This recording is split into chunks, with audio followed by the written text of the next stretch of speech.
প্রিয় দর্শক আসসালামু আলাইকুম। আশা করছি যে যেখান থেকে আমার ব্লগটি দেখছেন আল্লাহর রহমতে সবাই সুস্থ এবং ভালো আছেন। আমিও আপনাদের দোয়ায় এবং আল্লাহর অশেষ রহমতে অনেক ভালো আছি। দর্শক, আজকে আমি শেয়ার করছি হাতে মাখা টক ঝাল মিষ্টি কাঁচা আমের ভর্তা। আশা করছি আজকের রেসিপি আপনাদের কাছে ভালো লাগবে। ভালো লাগলে লাইক কমেন্ট শেয়ার করতে ভুলবেন না। তাহলে দর্শক চলুন দেরি না করে তৈরি করে ফেলি কাঁচা আমের ভর্তা। আমি এখানে মাঝারি সাইজের কিছু আম ছাল ছাড়িয়ে নিয়েছি।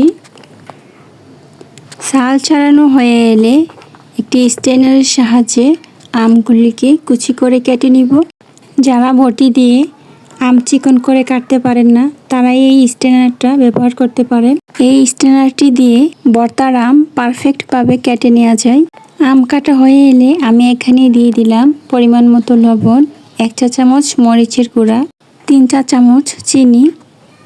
যেহেতু এখানে আমের পরিমাণটা বেশি তাই এখানে আমি মরিচ আর চিনির পরিমাণটা একটু বেশি দিয়েছি।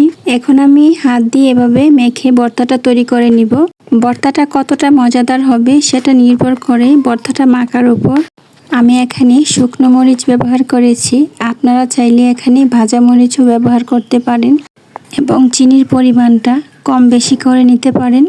তারপর ভালোভাবে মেখে আম ভর্তাটা তৈরি করে ফেলুন। আমি যেভাবে ভর্তা তৈরি করে থাকি সেভাবে আপনাদের সাথে শেয়ার করেছি।